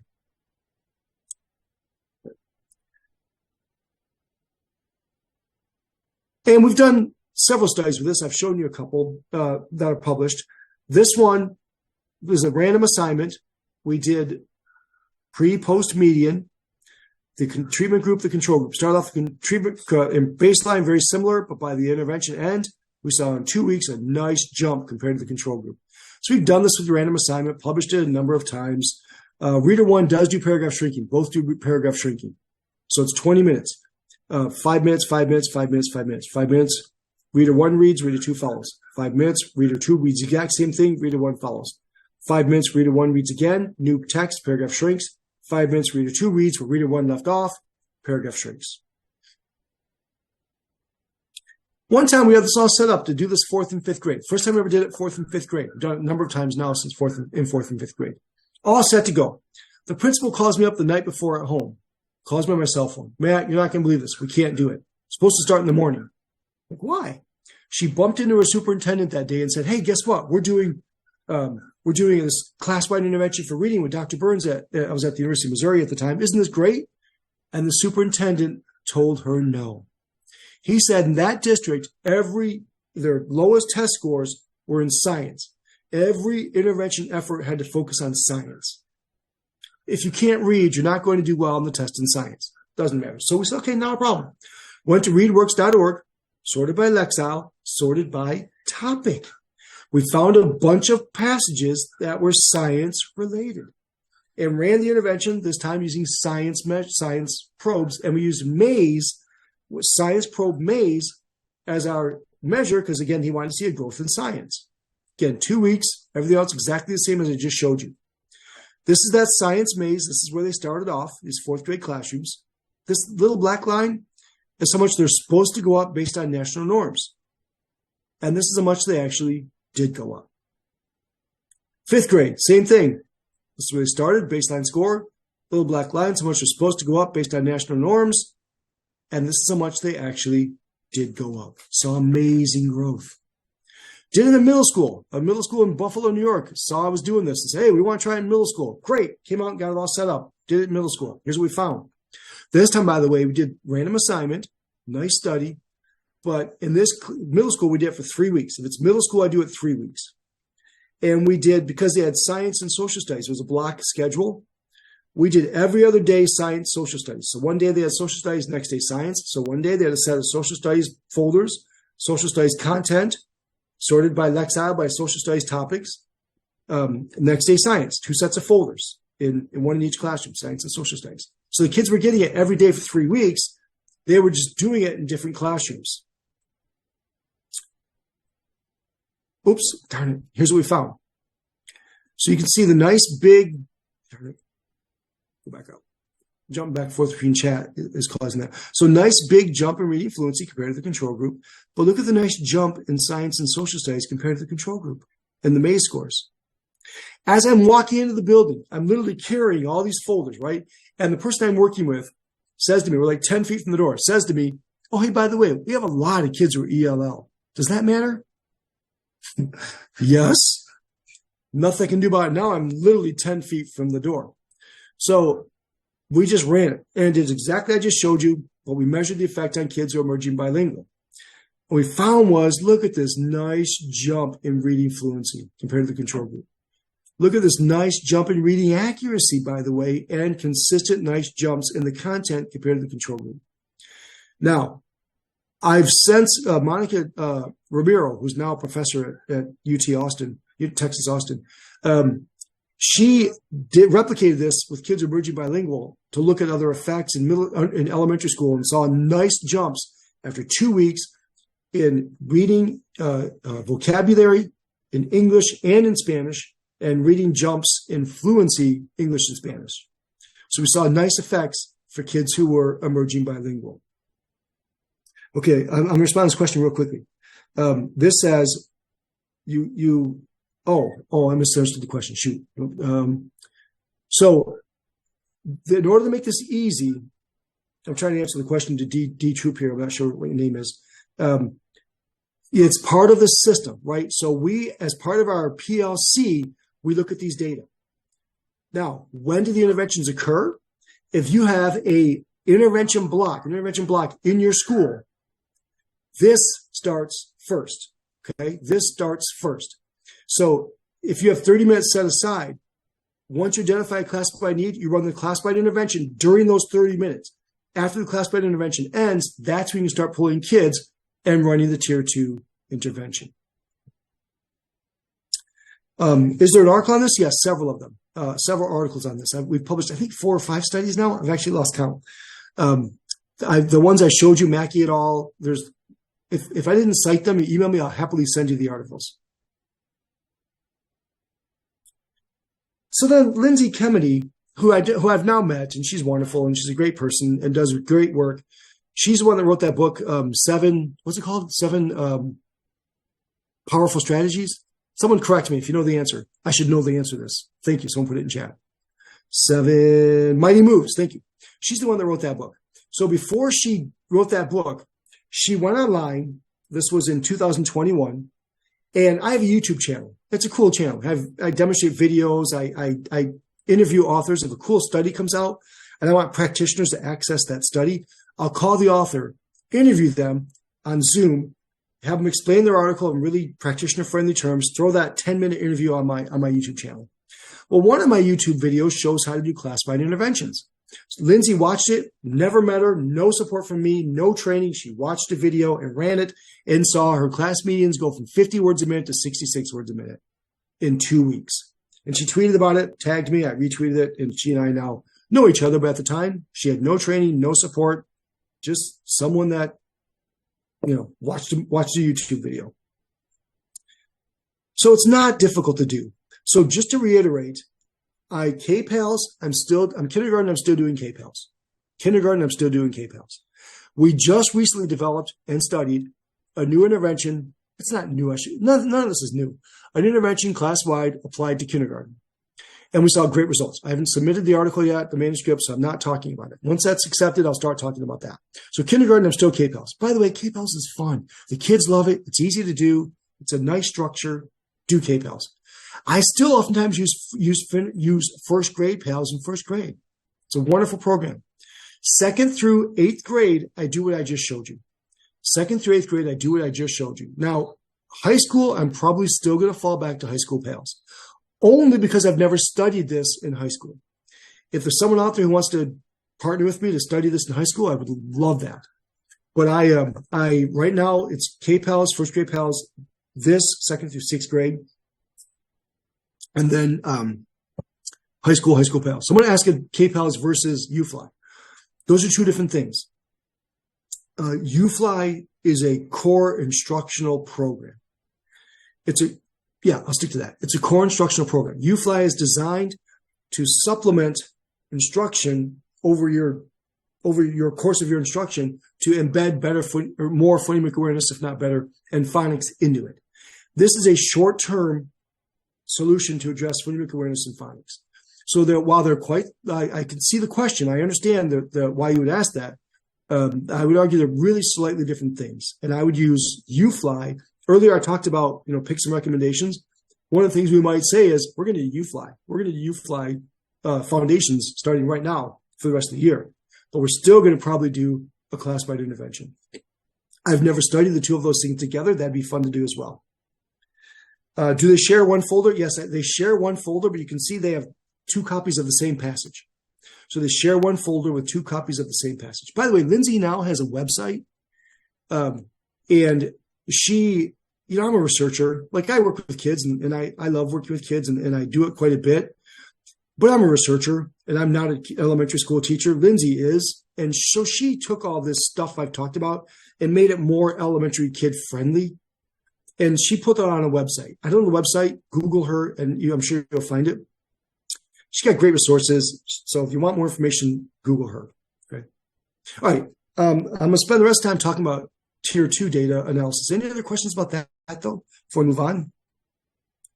We've been using UFly passages. So UFly, well, I guess UFly has some decodable passages, but they're probably not enough. UFly doesn't give you very many. So you probably have to use something else besides that. How do you find out the Lexile levels? Almost any measure you have converts to Lexile. And if you're using something like Dibbles, then you can Google it, and there's a conversion that you can do as well. So, thank you, Rebecca, for finding that website. It's just her name? Jeez. So yes, you can look at that in Dibbles and determine Lexile from that if you need to. How effective is silent reading, independent reading? Well, I want kids to read. Silent reading, if the kids can't read, all they're doing is not reading silently. So if I know a kid, I want kids to read generalized text, right? I want them to read a portion of their day, generalized text, good, not decodable text. And I need to know they can read 93 to 97% of those words. They have to be able to engage in that text. And if they can't, don't let them read silently. If they can, then you can. Have them read silently is fine, but give them a task. Give them something to read for. Silent reading in and of itself is not really helpful, okay? Oh, thank you, Jan. Oh, I didn't know you had an article on silent reading. Thanks, Jan. I'll have to look at that.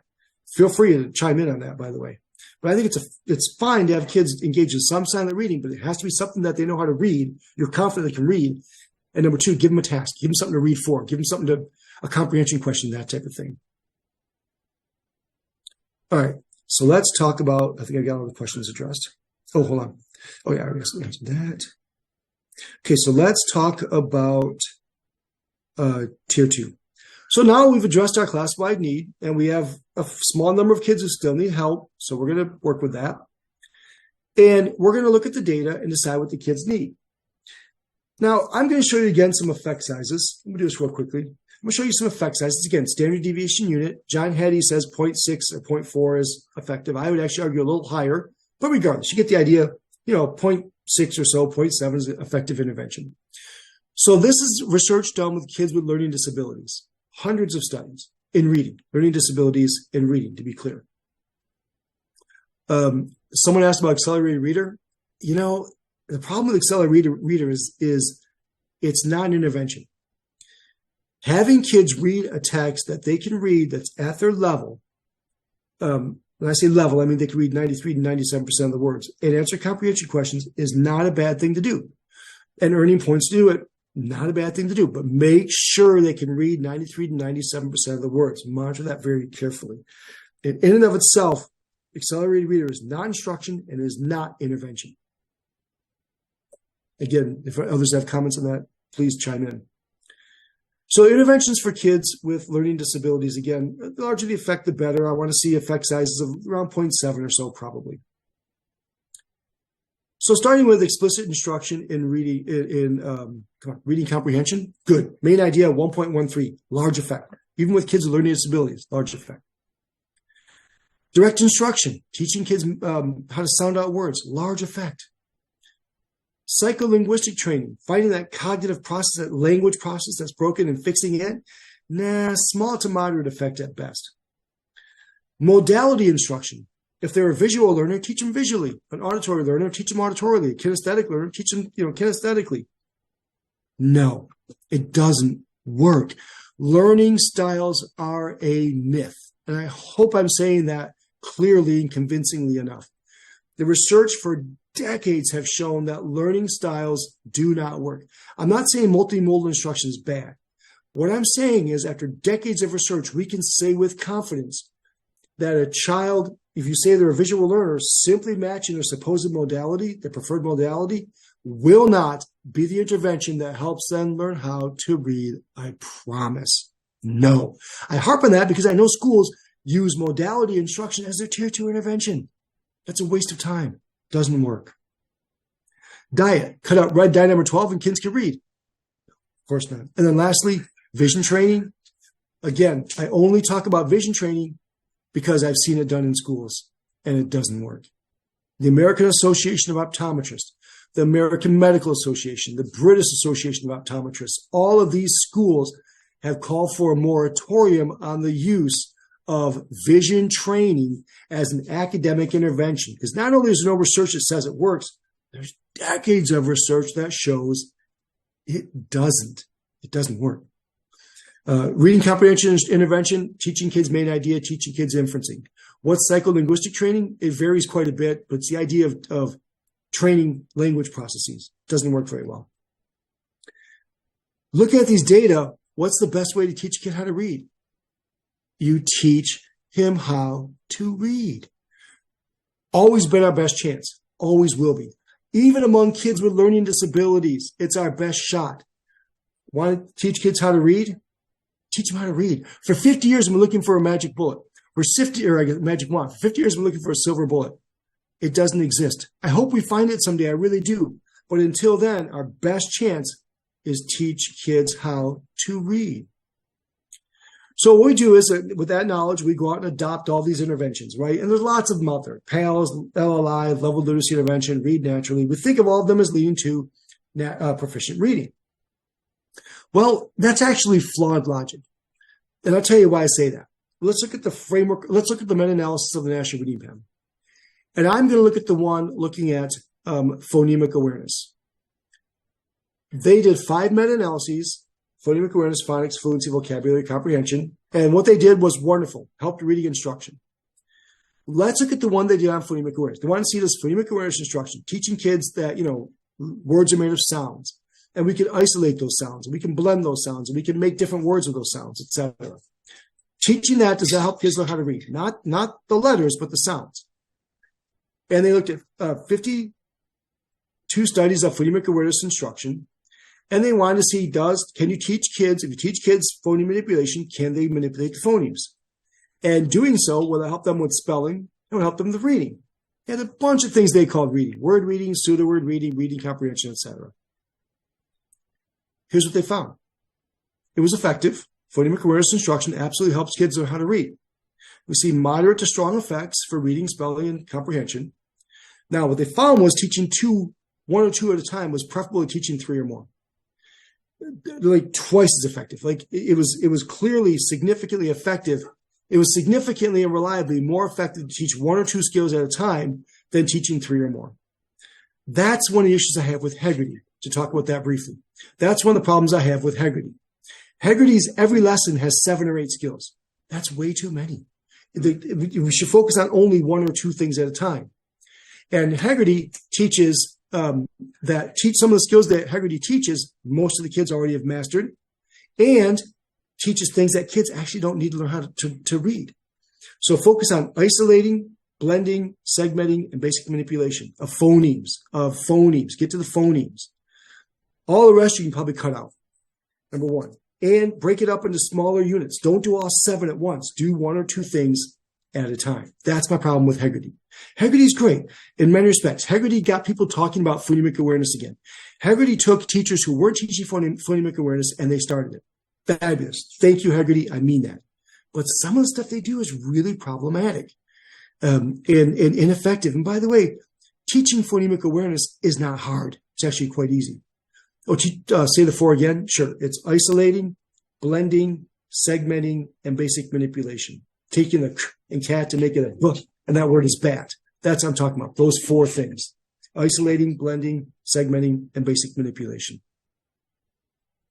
Now, okay, so they found that they found phonemic awareness was helpful for teaching kids to learn how to read. Now, when that came out, there was huge news. It was huge news. All of us started doing phonemic awareness interventions, and myself included. Because in reading, and when this came out in 2000, most of us didn't know about phonemic awareness, myself included. I knew what it was, but I didn't really understand how important it was. So I started doing it with these kids, and I saw growth, but not every time. So I went back and looked at the meta-analysis again. I published this in like 2003, I think. And I said, let's look at the list of things they called reading. Remember, those had a long list of things. I think those are related but different skills. Pseudo words. All right, so if the study used phonemic awareness and measured the effect on reading nonsense words, right? The effect was good, 0.84. If the study taught phonemic awareness and then used words in isolation, word lists, solid effect, 0.92. But if the study used actual connected text reading, the effect size was 0.37. Still not 0, but much, much less than these other 2. And so I got me thinking about lots of things about phonemic awareness. But the most important aha moment for me was, when should you do a phonemic awareness intervention? When the kid doesn't have phonemic awareness. Period. There is no such thing as a universal intervention. We have to stop thinking of these skills as leading to proficient, these interventions as leading to proficient reading, and start thinking of them as leading to very specific skills. And I use the framework of the National Reading Panel. I group vocabulary and comprehension together because intervention-wise, there's no point in separating those two things apart. If you're doing a comprehension intervention, the kid needs that, you better be doing vocabulary. If you're doing vocabulary, you're certainly improving their comprehension. So I just group those two things together. But for the most part, I focus on one of four things: phonemic awareness, phonics, fluency, or vocabulary, and comprehension. And so I want to stop thinking of these interventions as one size fits all. Does one size fit all? I Googled that. I put that in Google Images. One size fits all. The first thing that came up was this. Oh my gosh, you're right. The human sock. My son's 6'5". I'm 6'1". We wear the same size sock. Ever since he was about 11 years old, we've worn the same size sock. That's amazing to me. Ever since he was 11 to now as an adult, he's worn the same size sock. Sock, one size fits all. The second thing that came up was Frank Zappa's album of the same name, One Size Fits All. Great album. If you don't know it, I recommend it. If you don't know who Frank Zappa is, please just don't tell me.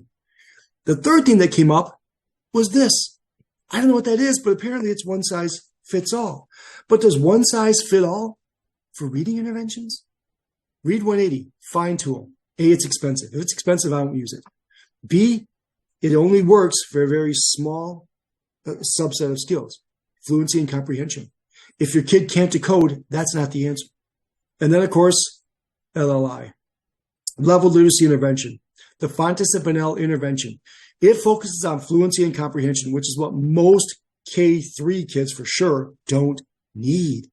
Any kid who struggles K3, almost any, are probably struggling with a code-based aspect of learning. This is not going to help them. And that's why we see small effects. There's good research out there at LLI.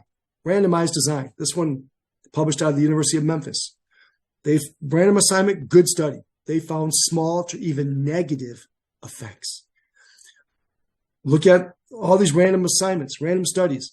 We see small across all of them. Even when they use the BAS, their measure as the measure, we still see small to even negative effects. Compare that to something like Sound Partners, which I know is slightly different, but it's still an intervention used at Tier 2, and you see large effects across the board. Maybe one exception, one time. All the rest we see moderate to large effects. There is convincing evidence out there that LLI is not an effective intervention. Why? Because it does not address what most kids need. So what I'm going to do is assess these four areas. Vocabulary comprehension, STAR reading, MAP. Good screeners, they also screen the very comprehension loaded. STAR early literacy, no. But second through high school, STAR reading and MAP are basically measures of comprehension and vocabulary. Fluency, well, oral reading fluency. That's a pretty direct measure of reading fluency. It's a good screener. It's a good general outcome measure. It's also a direct measure of how fluently kids read. Phonics, nonsense word fluency. Don't get hung up on nonsense word fluency. Nonsense word fluency is not reading. It's not supposed to be reading. All it's supposed to be is, can a kid sound out these words? And it does that very well. So, but also decodable word lists, spelling, good measures of phonics. And then lastly, phonemic awareness, any word blending, word segmenting. I gave you, as part of the handout for today, 2 measures we developed and studied for press. Both have been studied and published. One is the phonemic awareness inventory, and one is the press decoding inventory. So I've given you a nice little decoding inventory. It takes a few minutes to give, and a nice phonemic awareness measure that takes about 5 minutes to give per kid. And it focuses on isolation, blending, segmenting, and basic manipulation. So I'm going to assess these 4 areas and find the most fundamental skill in which the kid struggles. The most fundamental skill in which the kid struggles. So if a kid scores low on MAP, somebody asked this question earlier. If the kid scores low on MAP, I'm then going to assess their reading fluency. If they score low on MAP and have good reading fluency, comprehension is their target. If they score low on MAP and then score low on reading fluency, then I'll look at their phonics. Low MAP, low comprehension, low fluency, good phonics. Fluency is their goal. Low MAP, low comprehension, low fluency, low phonics. I look at their phonemic awareness. Low comprehension, low fluency, low phonics, good phonemic awareness. Phonics is their target. Low in all four, focus on phonemic awareness. Now let's do one together. Now, let me say this first. No, when I say focus on, I don't mean to the exclusion of. So what I've seen is, for example, I've worked in some schools where every kid got repeated reading as the tier 2 intervention. Repeated reading is a fluency-based intervention. It's a good intervention, works really well. But if your kid is really struggling with basic decoding or phonemic awareness, repeated reading is not the answer. So instead, I'm going to focus on decoding. And so if I have 30 minutes of intervention time, I want 20 minutes of that time to be focused on reading decoding if the kid needs decoding, phonics. I will absolutely do a 1-minute phonemic awareness warm-up. At the end, I absolutely will have the kid read a decodable text or some text, right? I might even ask him comprehension questions. But if the kid needs phonics for 15, 20 minutes, they're going to get phonics. If I'm doing fluency, I'll do a 1-minute, 2-minute decoding warm-up or review. I'll do fluency, and then I'll do comprehension questions at the end. Absolutely. So not to the exclusion of, but we're going to focus on the one that really matters. Okay. What size groups do you recommend for non-special ed? I think we spend too much emphasis on the size of the group. I can do effective tier 2 interventions in groups of like 8 to 10, no problem. But the consensus is, around 5, younger kids smaller, older kids bigger, 3, 4 at kindergarten or so. And then high school is not unusual to see kids of group sizes of 8. But I don't think the size of the group is what really matters in thinking of the tier of intervention. It's not tier 1's class-wide, tier 2 small group, that's that, right? I'll do it backwards. Tier 1 class-wide, the whole class. Tier 2 small group, 4, 5, 8 kids. Tier 1 one-on-one, or tier 3 one-on-one. No. What drives the tier of intervention is the amount of analysis needed to decide what the kids need. So tier 3 is causal variable. Tier 2 is category of the problem. Tier 1 is class-wide need. All right, so I'm going to assess these kids. Let's do one together. Put this in chat. I'm going to ask you to look at chat to switch it so it's just me. Okay, just me. Click from everyone to me, to Matt Burns. Okay, and I'm going to ask this question. We're going to do, I got to go back to, hold on, I can't find you. There. So let's have comprehension be 1, fluency 2, phonics 3, phonemic awareness 4. Okay, I'll say it again. Comprehension 1, fluency 2, phonics 3, phonemic awareness 4. Just put a number in. So I have a kid who's low. Make sure you're texting messaging, chatting just me. I have a kid who's low in comprehension, low in fluency, good phonics, good phonemic awareness. What's that kid's intervention target? Low in comprehension, low in fluency, good phonics, good phonemic awareness. Good. Good. Yeah, fluency. Awesome. You're all seeing it. Good. Fluency, the most fundamental skill in which the kid struggles. Fluency. Very good. That's what most schools don't do. Most schools don't do class-wide. Most schools don't do tier 1. And without a good tier 1, you can't have a good tier 2. I hope I've said that enough. But at tier 2, you can't just pull an intervention off the shelf and do this one, right? You've got to really address what the kid's fundamental need is. So this is shown as a flow chart. Most of the time we start here, honestly. Most of the time we start with CBM. But if we walk through the whole thing just to show it to you. If their comprehension is low, if comprehension is good, well then good, do core instruction. If their comprehension is low, look at fluency. Do they have good fluency? No, intervene. Do they have a problem in fluency? Sorry. Is their fluency low? No, intervene for comprehension. Yes, look at their decoding skills. Is their decoding low? No, intervene for fluency. Yes, then assess their phonemic awareness skills. Phonemic awareness low? No, they intervene for decoding. Yes, intervene for phonemic awareness. Okay, it's pretty straightforward. Just sit down with your PLCs and teach them how to do that. Okay. Oh, darn. Okay. I'm sorry. I gave you bad advice. I gave you bad instructions. You can't see. It's hosts and panelists. I'm sorry. Thank you, everyone, for figuring that out, even with my poor instruction. Again, this is the phonemic awareness inventory I've given you. You can see there's isolating sounds, blending, segmenting, basic manipulation. It takes like 2 minutes to give. It's really easy.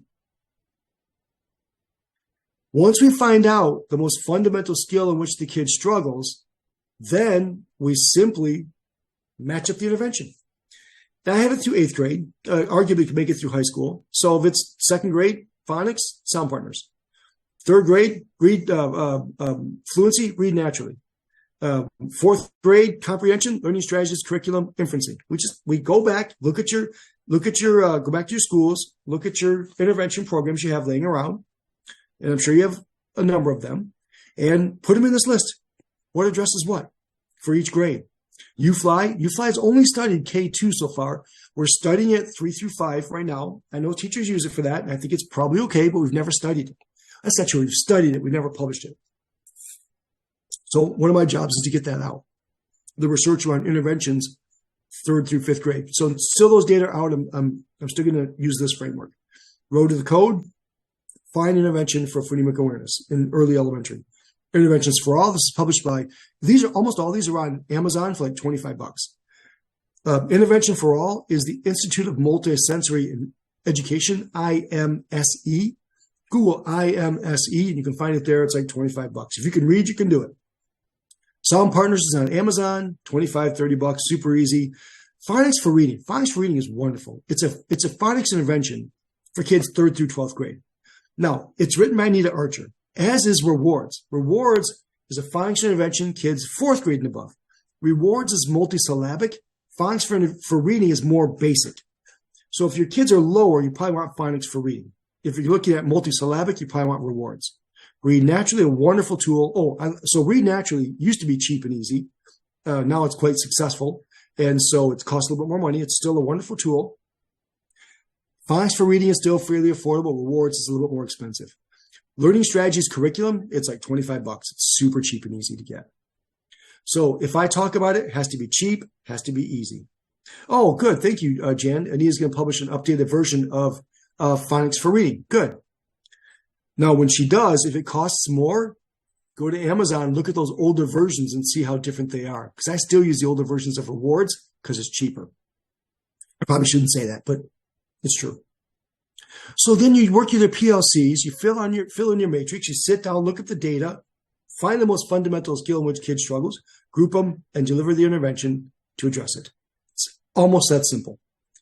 And we've done lots of studies with this. I'll show you an example from ELs. I'll come back to that. So Read Naturally Live, yes. Read Naturally Live. I haven't studied it. I haven't looked at much. I don't use much. Most of the research around Read Naturally was on the older version. I still am a fan of Read Naturally Live. I need to dive into it and look at some research around it. But I still think it's a good tool. So let's look at some studies we've done. This is a high school. I'm going to show you a high school because we never talk about high school. This is 9th through 12th grade. We looked at just the 9th and 10th graders. And we started with MAP. We had, of the 9th and 10th grade, 225 kids, 28% scored low on the MAP. So we took those 225 kids and we wanted to give them a reading fluency test. We showed the teachers how to do, oral reading fluency, and the teacher said, nope, not doing that. No way. I'm not going to sit down with 225 kids and have them read to me one-on-one for 1 minute. That's crazy. Now, in elementary school, we call that Tuesday. But the high school, that was a crazy idea. So we gave them the test of contextual silent reading fluency. Wonderful little measure. What it is, it looks like this.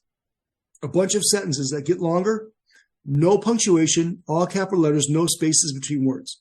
So as the kids read, they put slashes between where the words are. Now, is this really silent contextual reading fluency? I think silent reading fluency might be an oxymoron. But we looked at it with these kids and with 4th and 5th graders. We didn't publish this, but we found about 90% correspondence.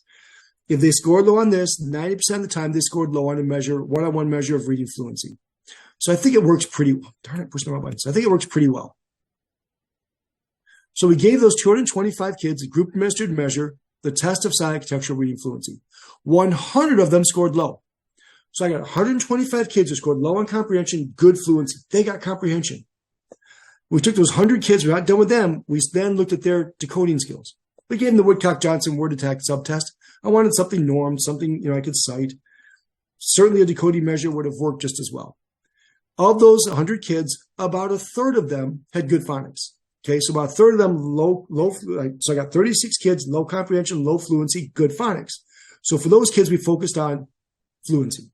Okay, I had 65 kids in 9th and 10th grade couldn't decode to a basic level. I find that alarming. I don't find it shocking because I see it all the time. But those kids got phonics. Now, I don't screen for phonemic awareness in high school. If the kid's in high school and doesn't have phonemic awareness, you already know. Trust me, that's a pretty low functioning kid. That's probably a kid with a disability. It's possible, and absolutely lots of kids are just, not lots, but kids with a disability may not have that. People are asking about ELL. I'll come back to that point in just a second. But for the most part, I stop at phonics. All right, then we randomly assigned, we had 3 groups. We had a waitlist control, we had targeted, and then the control group all got Read 180. So kids either got, rewards or et cetera, a match to their need, or Read 180, or a waitlist control group. Here's what we found. Targeted intervention on the test of silent reading fluency did much better than Read 180. So we saw a nice big jump. Read 180, we still saw a slight jump, but this was significant and moderate, better. But look at the waitlist control. So now we look at the MAP test. So we saw a jump of about 11 RIT points, huge jump. The Read 180 kids, like a 2-point jump. And the waitlist control, like a 2-point jump. It was way more effective to target the intervention. We've done this with elementary school, but now we're using LLI as our intervention control group. Targeting, much more effective than LLI. And they grew at a rate that was better than the tier 1 kids, the kids that were good readers. We didn't do anything with those kids, just core instruction, good readers. So for our kids, they grew more than LLI, but the gap between good reader and struggling reader got smaller. Same thing is true in 3rd grade.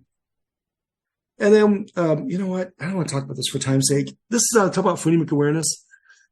I'm doing a webinar through the Science of Reading Facebook page, the Science of Reading, where I should have learned in college. If you want to hear more about that, come to that. Come hear more about phonemic awareness, come to that. These are data to show you that basically kids 2nd grade and above, if they're struggling readers, it's almost always decoding, not phonemic awareness. This is a phonemic awareness measure, the CTOP, where on the phonemic awareness measure, the CTOP, the struggling readers in 2nd and 3rd grade scored in at least the average range. Kindergarten, no. Kid can't read in kindergarten, do phonemic awareness.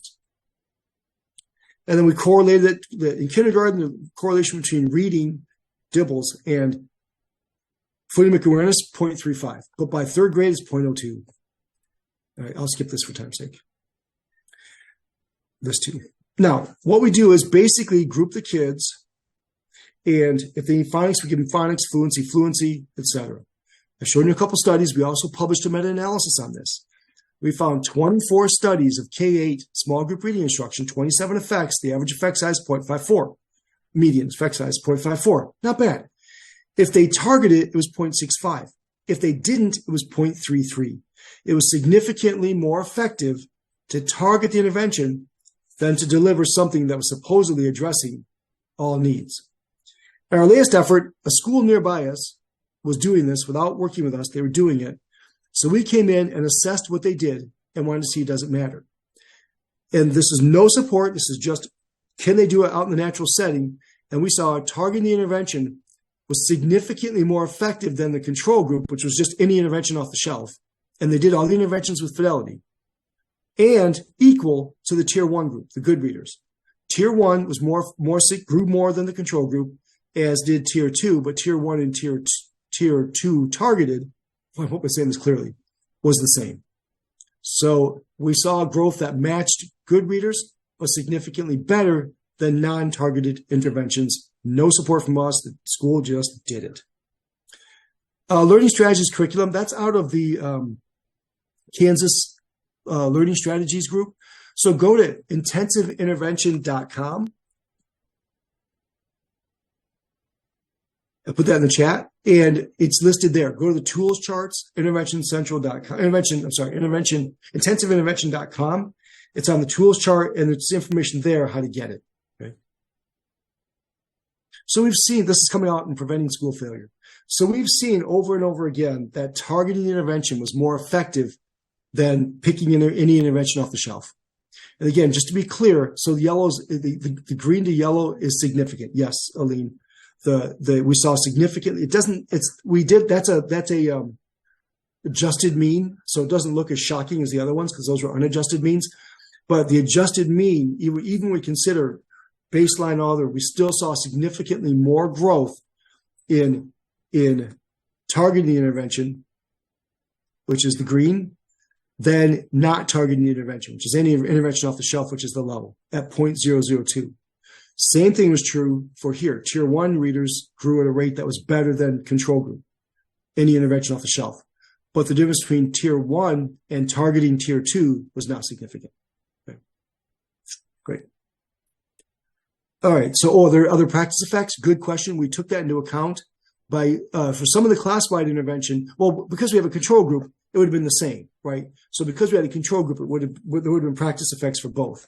But we took that into account in this, and these are pre and post tests with different forms. And okay, so come back to that English language learner. So if a kid's an English language learner, MLL, emerging bilingual, whatever, I do exactly as I just showed you, with one exception. So I do this, come back to this, all the way to the back here. I do this, except, so they shake out where they shake out. They need phonics, they get phonics. They need fluency, they get fluency.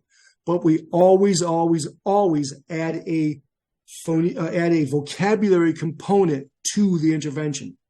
So if we're going to do fluency, we take a couple of keywords from the passage and pre-teach those with pictures. Look, this is a picture of a chair. Chair's a bad example. The keyword chair. What's this picture in your language? Kid says what it is in his language. Good. In English, this is chair. Say that, please. Chair. Good. Chair. That type of thing. So pre-teach some of the key words.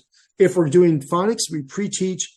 If we're teaching the digraph CH again, we'll pre-teach some words that start with that digraph through pictures. Lots and lots of vocabulary. If you go to Amazon.com, again, put it in the chat. If you go to Amazon.com, put in reading instruction, English language learners, Sharon Vaughn. Sharon is a wonderful book. It's getting kind of old now, so I have to find a new one where it's a book. It's called Reading Instruction. It's really not. It's basically a bunch of ways to infuse vocabulary into interventions. It's a wonderful intervention. It's probably intensiveintervention.org. Thank you for correcting me if I did that, didn't I? Thank you. Yes, it's intensiveintervention.org. Thank you for correcting me. Good. Yes, good. So, Matt, we're going to need to wrap up. Just, yes. I know you could go on for, and with the questions will come forever. Yes, I tried to answer questions as we're going, so hopefully I got your questions. I'm sorry if I didn't. Great job. You did a wonderful job with that. And if I could get the screen back now, if you stop sharing and I can share. Yes. Thank you. I do want to do that so that we can... if you're feeling like me, this amazing presentation, I'm glad we recorded it because I will personally be watching it more than one time. Thank you from the bottom of my heart. And I know all the people who watched here live today and all those who are going to get access to your recording afterward. We bring you the best of the best, right? And I do want to let you know that we have our next webinar is keyed up for February 24th. We always do our live presentations on Saturday. Hopefully that works for most people.